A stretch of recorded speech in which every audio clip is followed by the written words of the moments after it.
नमस्कार दोस्तों, stock market studies में फिर से एक बार आपको बहुत-बहुत स्वागत है। तो आज मैं यहाँ पे डिस्कशन करूँगा, 1 नहीं, 2 नहीं, 3-3 कंपनी के बारे में और ये तीनों के तीनों ही देखा जाए तो स्मॉल कैप टाइप कंपनी है।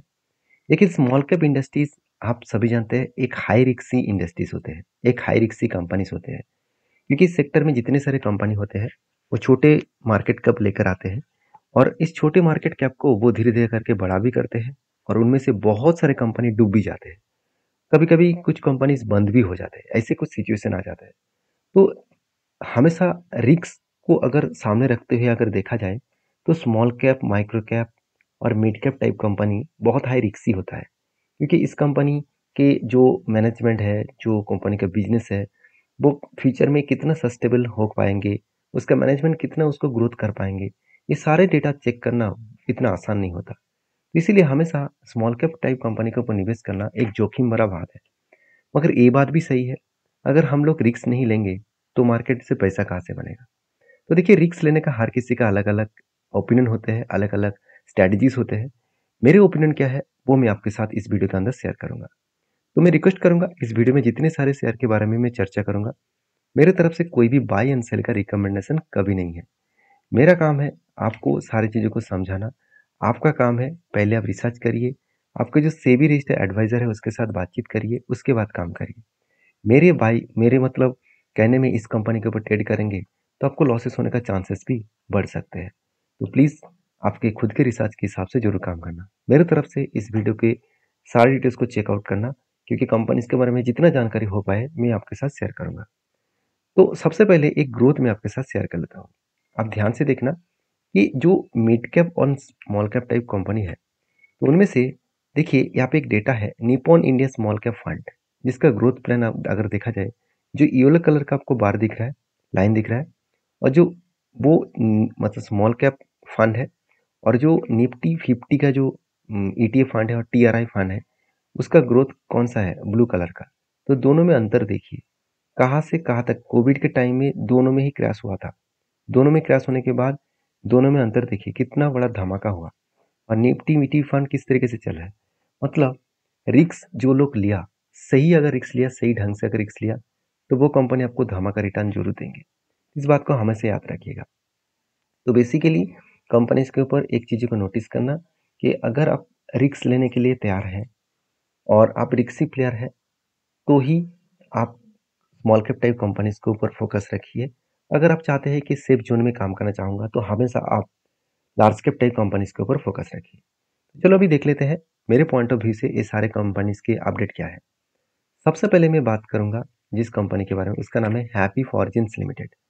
तो हैप्पी फॉर्च्यून्स लिमिटेड जो कंपनी का बिजनेस जो है, सबसे पहले वो बता दूं, कंपनी एक ऑटो इंसुलेंस कंपनी है और ऑटो इंसुलेंस इंडस्ट्रीज में कंपनी जो जो प्रोडक्ट कंपनी बनाते हैं उसके बारे में यहाँ पर डिटेल्स में आपके साथ शेयर करूंगा।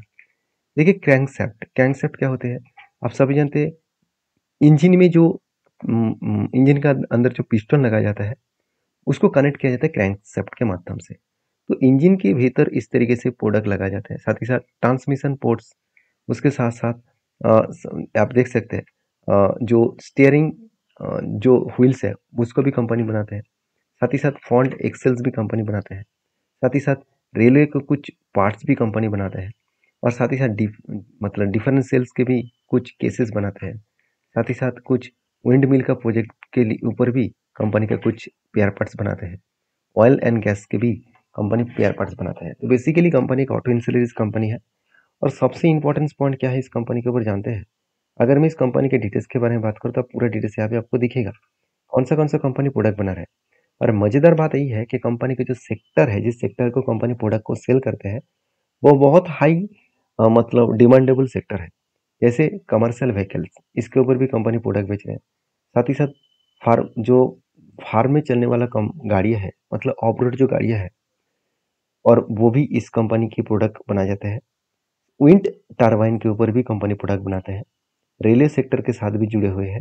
पावर जेनेट के ऊपर भी कंपनी काम करते हैं। ऑयल एंड गैस को रिफाइनिंग करने के लिए जो मशीनरी लगते हैं, उसके भी पेयर पार्ट्स कंपनी बनाते हैं। साथ ही साथ स्पोर्ट्स यूटिलिटी और व्हीकल्स के भी ऊपर कंपनी का बिजनेस चलता है। तो कंपनी के बिजनेस के पॉइंट ऑफ व्यू से बात करें तो कंपनी अच्छा खासा इस सेक्टर में ग्रोथ कर रहा है।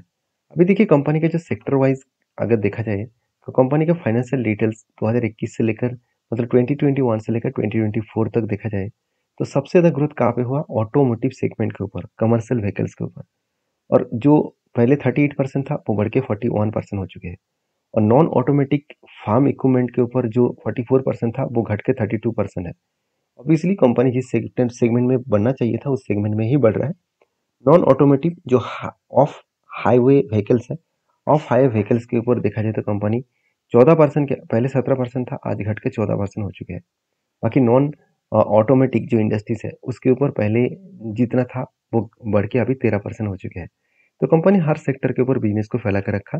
कंपनी डोमेस्टिकली 91% काम कर रहे थे, अभी 80% काम कर रहे हैं कम। और साथ ही साथ एक्सपोर्ट के मामले में 9% था, आज 20% हो चुकी है। तो कंपनी का जो ग्रोथ है 2021 में ग्रोथ था 55 के आसपास। नंबर ऑफ कस्टमर सर्विसेज था 55 के आसपास, आज वो बढ़ के हो चुके 66 के आसपास।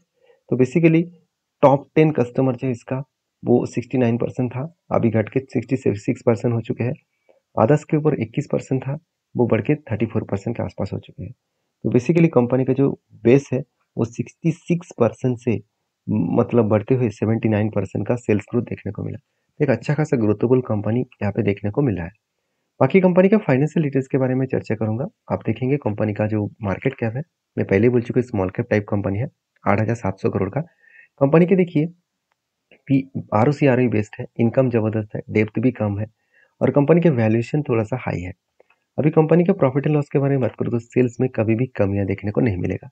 इस बार भी कंपनी हाईएस्ट सेल्स जनरेट करने का फैसला जरूर लिए होंगे और एक्सपेंस मिटाने के बाद कंपनी का नेट प्रॉफिट आप खुद ही देख सकते हैं, 58 से लेकर 95, 80, 86, 142, अभी 209। तो बेस्ट तरीके से परफॉर्मेंस किया, जिसके चलते सेल्स का ग्रोथ, प्रॉफिट का ग्रोथ और रिटर्न ऑफ इक्विटी सब कुछ आपको बेस्ट तरीके से देखने को मिला। तो हाल ही में कंपनी लिस्टिंग हुआ तो इसलिए अभी तक कंपनी का रिटर्न रेशियोज नहीं है। तो एज ए इन्वेस्टर प्रोमोटर से लेकर FSDS पब्लिक के पास देखा जाए तो डीएस ने अच्छा खासा क्वांटिटी ऐड किया, 5% से बढ़ाकर 16% कर चुके हैं। तो इस कंपनी के जो टेक्निकली चार्ट पैटर्न है उसके बारे में चर्चा करें तो कंपनी हाल ही में लिस्टिंग हुआ, लिस्टिंग होने के बाद कंपनी के ऊपर थोड़ा सा करेक्शन हुआ है। तो बाकी आप इस कंपनी के ऊपर फोकस रखिए, इस कंपनी के ऊपर स्टडी करिए, उसके बाद कुछ डिसीजन लीजिए। मेरे तरफ से कोई भी डिसीजन नहीं है, अगर काम करना है तो आपके डिसीजन के ऊपर करना पड़ेगा। नेक्स्ट जो कंपनी है उसके बारे में बात करें, उसका नाम है एमटर टेक्नोलॉजीज लिमिटेड। देखिए एमटर टेक्नोलॉजीज लिमिटेड बेसिकली एक ऐसी कंपनी है जो मुझे बहुत स्ट्रांग इसीलिए लगता है क्योंकि कंपनी न्यूक्लियर पावर से लेकर कंपनी स्पेस से लेकर एरोस्पेस से लेकर डिफेंस सेक्टर तक हर सेक्टर में कंपनी काम कर रहा है। ड्रोन सेक्टर में, डिफेंस सेक्टर में, कंपनी हाइड्रोजन सेगमेंट में, साथ ही साथ कंपनी सोलर प्रोजेक्ट के ऊपर, उसके साथ साथ कंपनी देखिए हर किसी सेक्टर को कंपनी पकड़ कर रखे हैं। कंपनी बेसिकली जो बिजनेस है आप खुद ही देख सकते हैं, सिविलियन न्यूक्लियर मतलब न्यूक्लियर सेगमेंट के ऊपर भी कंपनी काम कर रहा है, जहाँ पे बेसिकली सिविलियन के ऊपर यूज किया जाता है, मतलब पावर जनरेट करने के लिए यूज किया जाता है। डिफेंस और एरोस्पेस के ऊपर कंपनी काम कर रहा है, स्पेस के ऊपर कंपनी काम कर रहा है।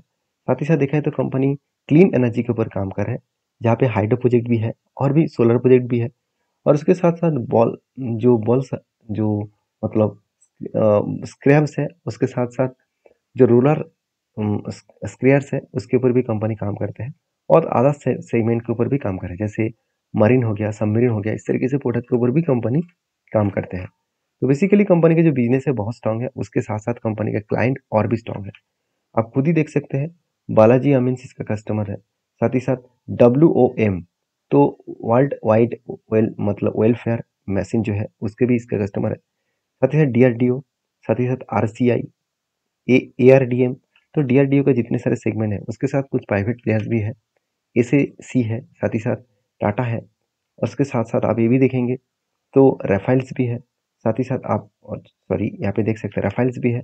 DRDO का संस्थाई भी सरकारी का, साथ ही साथ भारत डायनामिक लिमिटेड भी है, उसके साथ इसरो भी है, हिंदुस्तान एरोनॉटिक्स लिमिटेड भी है, ADA है, तो GE है उसके साथ साथ। मतलब बाकी देखिए लंबा लिस्ट आपको मिलेगा, लंबा लिस्ट मिलेगा इसका क्लाइंट्स का। तो बहुत स्ट्रांगली कंपनी मुझे इसीलिए लगता है क्योंकि कंपनी का बिजनेस भी अच्छा खासा है, उसके साथ साथ ग्रोथ भी अच्छा खासा हो रहा है। कितना ग्रोथ हो रहा है आप देख सकते हैं। कंपनी का मार्केट कैप कितना है? 5,600 करोड़।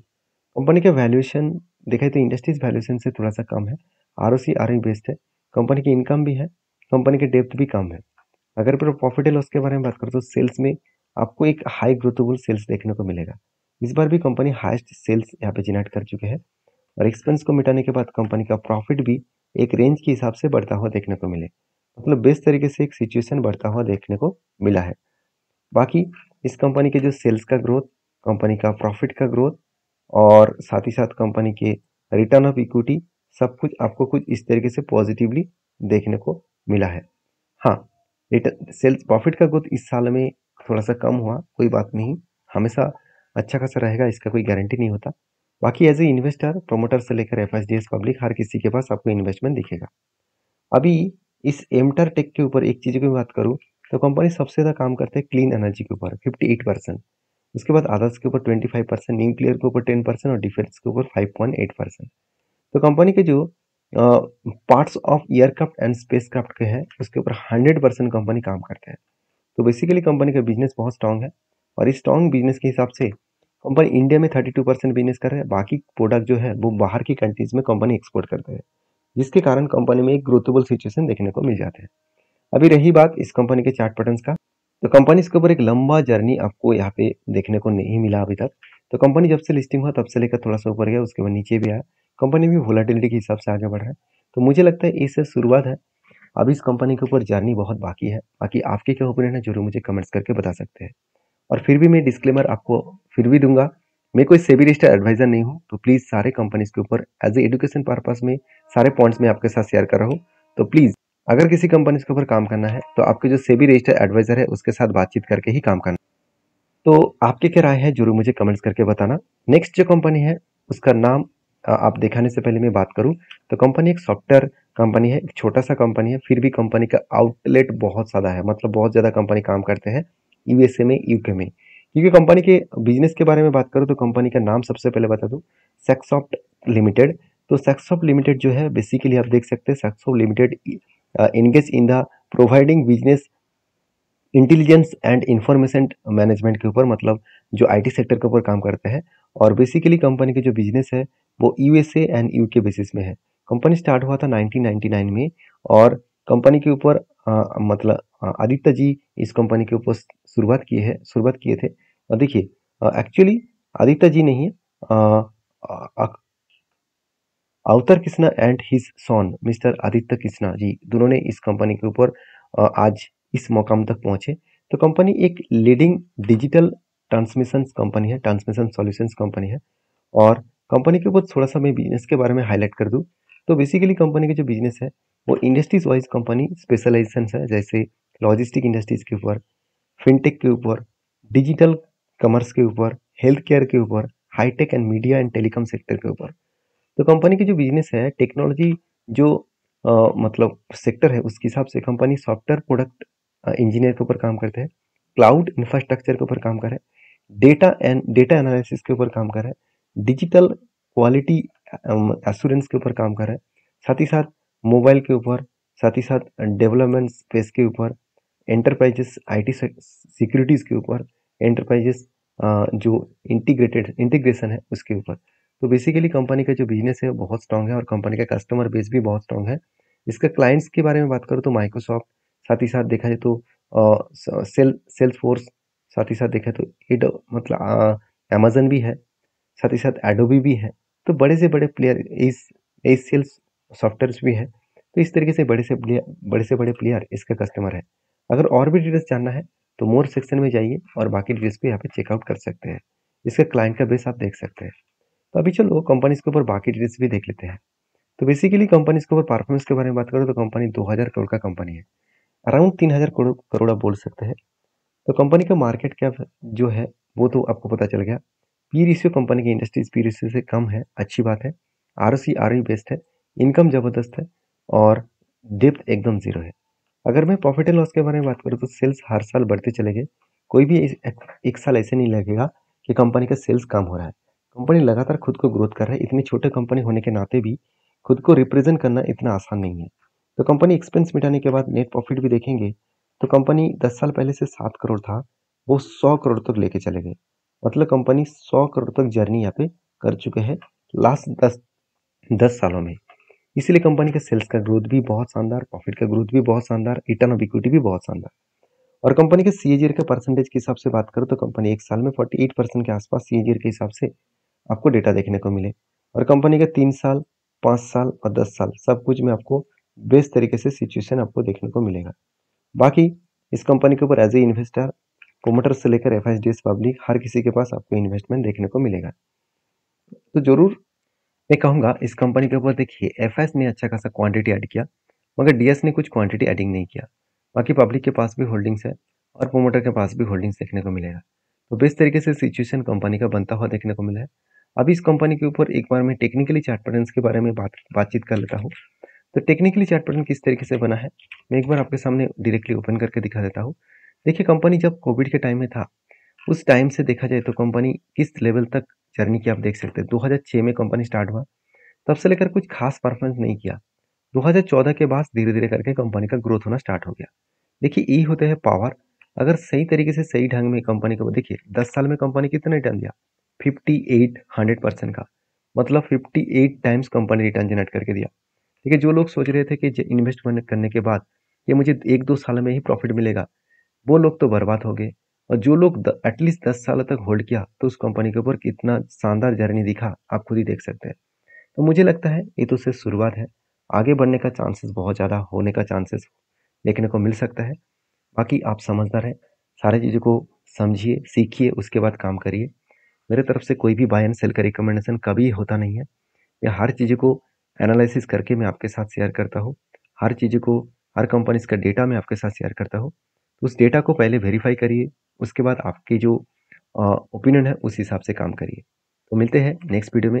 वीडियो में जानकारी अच्छा मिले तो प्लीज़ लाइक कर देना, चैनल को सब्सक्राइब भी करना।